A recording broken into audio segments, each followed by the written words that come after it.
Bonne nouvelle pour le FC Barcelone, les gars. Le transfert de Rodri vers le FC Barcelone est pratiquement finalisé. Tout est ok maintenant. Rodri viendra au FC Barcelone. Rodri ne participera pas aux entraînements de Manchester City la semaine prochaine car il pense que sa situation de transfert sera résolue, les gars. Donc Rodri a décidé de ne plus s'entraîner avec Manchester City parce qu'il sait qu'il viendra au FC Barcelone, les gars. Tout est ok. La signature de Rodri sur le point d'être finalisée après les jours de négociations avec Manchester City. Les discussions sont entrées dans les phases finales. Barcelone vise à conclure l'accord dans les prochaines heures pour un montant de 70 millions d'euros incluant les frais fixes et des bonus. Finalement, c'est ok. Rodri sera bel et bien un joueur du FC Barcelone et tout. Il est prévu que Rodri vienne le lundi au FC Barcelone. Voilà. Donc ce week-end, ils vont annoncer le Here We Go. Dimanche, on annonce le Here We Go. Et lundi, Rodri, il prend ses bagages, il fait ses adieux et il vient au FC Barcelone le lundi, les gars. Très bonne nouvelle en vrai. Très bonne nouvelle. C'est tout ce qu'on attendait. Lorsque le FC Barcelone, voilà, est vraiment actif comme ça sur le marché des transferts, nous, ça nous arrange au fait. Et on a besoin de recruter au fait. L'Espagnol Rodri est tout proche de rejoindre le FC Barcelone. Ça pourrait même se faire ce week-end. Donc les négociations entre le Barça et Manchester City sont entrées dans leur phase finale. Donc le Barça souhaite boucler l'accord dans les prochaines heures pour un montant supérieur à 70 millions d'euros. Donc ça peut être 70 plus 10 millions de bonus. Le Barça a formulé une troisième offre d'environ 70 millions pour Rodri. Le club catalan est optimiste quant à la finalisation d'un accord. Pitié, finalisez-moi ce transfert. Franchement, j'en peux plus, hein. Ça me dit, ouais, c'est l'accord final. Ouais, le Here We Go, il va arriver dans les prochaines heures. Machin. Finissez-moi ça, s'il vous plaît, qu'on passe à autre chose. Et je voulais répondre aussi à des gens sur ma dernière vidéo quand j'ai parlé de Rodri qui me disent, ouais, normalement, Rodri vaut 120 millions. C'est quand même un champion du monde. Vous savez qu'il lui reste 1 an de contrat. En fait, vous aimez trop faire les idiots parfois sur cette appli. Le Boug, il a 31 ans.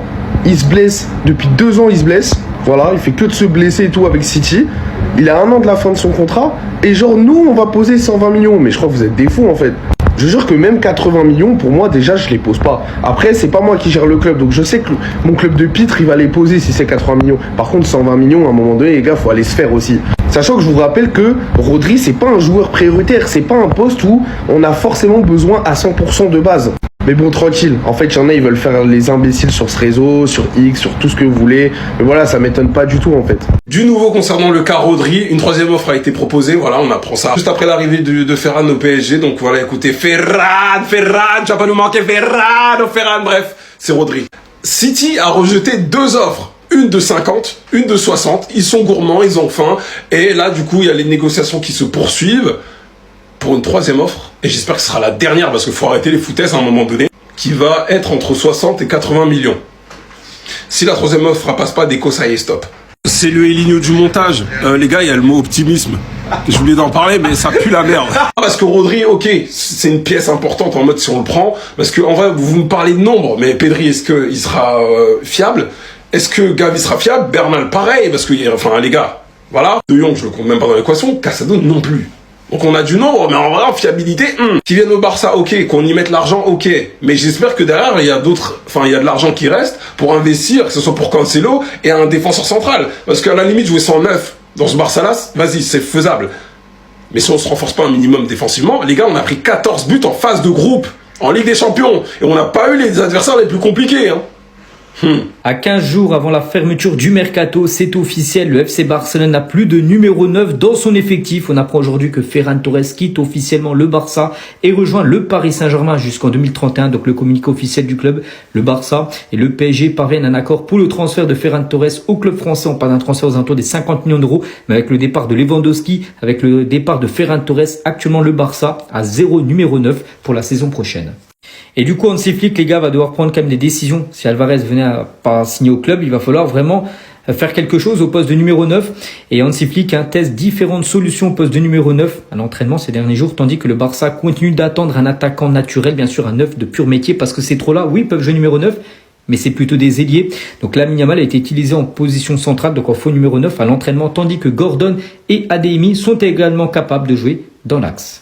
Mais malgré tout, Hansi Flick, bien sûr, il veut absolument un numéro 9 de métier. Donc malgré l'essai d'alternative au cas où. Donc Hansi Flick insiste pour signer un attaquant de premier plan pour le Barça, avec Julián Alvarez comme bien sûr son grand favori. Ferran Torres a été présenté au Paris Saint-Germain, ça a été du coup officialisé. Des deux côtés, hein, des deux clubs, voilà. Merci encore une fois pour l'argent que tu rapportes, on voulait plus te donner de l'amour, faut pas abuser. Il y a eu des bonnes choses à retenir, il a pas été capable de sauter Lewandowski, on va pas lui donner un salaire de numéro 9 alors que jamais il est titulaire au Barça. N'oubliez pas que c'est la raison pour laquelle il est parti. Il a capté qu'il pouvait pas être le 9 titulaire, les Parisiens.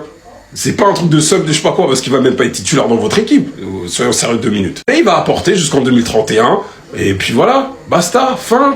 Avec un meilleur contrat et plus d'argent. Maintenant qu'ils prennent pas la grossette en pensant que la Ligue 1 c'est de l'eau, collectivement oui, ils vont marcher dessus, mais individuellement, fais attention. En tout cas, il a été accueilli par ses coéquipiers, il a été baptisé avec le Cadigne et Akliouche, je crois. Bon courage à lui. Il y a des choses positives à retenir. Il finit meilleur buteur de la Copa à un moment. Il fait 3 passes décisives. Le but en finale de Copa, justement, aussi pour égaliser. Donc il y a eu des bonnes choses. Mais t'as pas été capable de sauter Lewandowski, et c'est factuel. Et il s'est débrouillé quand il jouait à gauche et même à droite à un moment donné, là. Et voilà, basta. J'ai envie de vous dire. Donc Ferran, merci pour l'argent. Ferran.